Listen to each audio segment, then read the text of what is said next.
In this lesson, we'll continue our review of PSAT Reading Test 2, Section 1. We're now on the third passage out of 5, and this is a science passage. It's adapted from Bettina Boxall, Yellowstone Wolves Boosted Berry Diet for Grizzlies, Study Says, published in 2013 by the LA Times. And typically there's always going to be 2 science passages out of the 5, and one is what I call a soft science, not a lot of technical language. One is more difficult, more of a hard science. So this, in my opinion, is the soft science.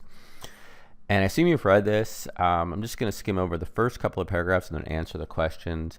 In another example of how the return of a top predator can have far-reaching ecological effects, researchers have found that the reintroduction of the gray wolf to Yellowstone National Park has proved an important source for the threatened grizzly bear. A study published in the Journal of Animal Ecology is essentially a tale of who eats what. And then this next paragraph, I'll just read this last one. This is really key, I think, to this whole passage. When the wolves were introduced to the park in 1995, after a 70-year absence, they preyed on elk herds that browsed trees and shrubs. The elk population, which had exploded without the wolves, dropped. The overbrowsed plants began to rebound, including berry-producing shrubs that provide nutritious summer meals for grizzly when they are fattening up for hibernation. So really, this is about this chain reaction in ecology. And so when the wolves were introduced to the park after a long absence of 70 years, they preyed on the elk. The elk population, which had previously exploded without the wolves, dropped, and then these overbrowsed plants began to rebound, these berry-producing shrubs, so the grizzlies could eat them, right? The elk, they were declining, so they weren't. So it's all part of this chain reaction. Let's take a look at the question. So the first one, number 20, is also a graph here.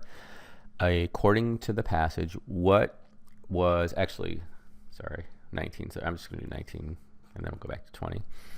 This is a main purpose question. Remember, general question, you may want to return to these, and it's always going to be broad language, not too specific, and they won't use the same language. And let's take a look at the choices discussed in the ecological phenomenon. This looks good. We know it's about ecology, and a phenomenon, it's really just explaining this whole process of how it happens. It's not analyzing experiment. That's what the whole passage is not about. It's not resolving, there's not really debate here. It's certainly not resolving it. Draw attention to a discovery. Again, no, it's a broad response, restated paraphrase. The answer is A. All right, let's take a look at 20.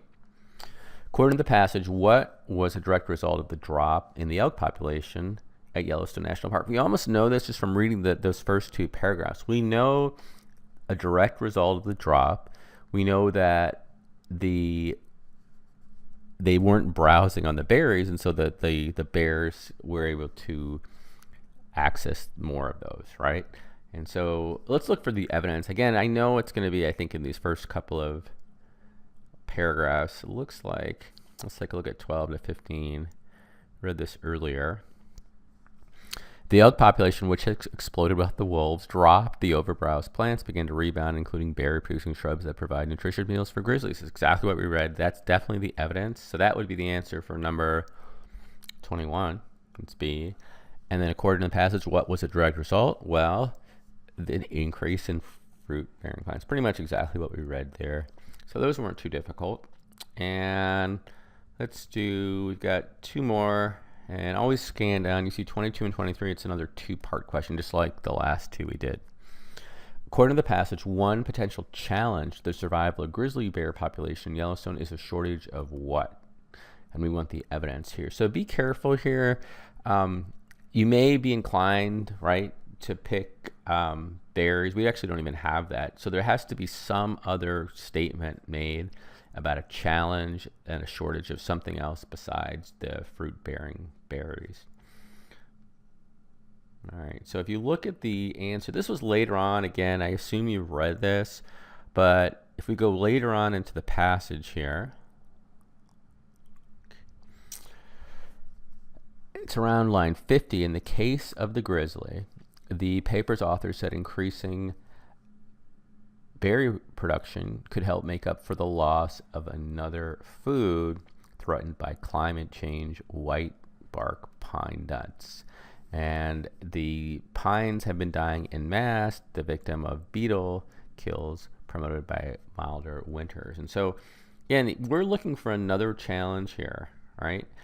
And here it says a challenge to the survival of the grizzly bears is a shortage of what? It's going to be white bark pine nuts, right? And we want the evidence for that. And so it's pretty much what we just read here. It's B for this one, 50 to 53, right?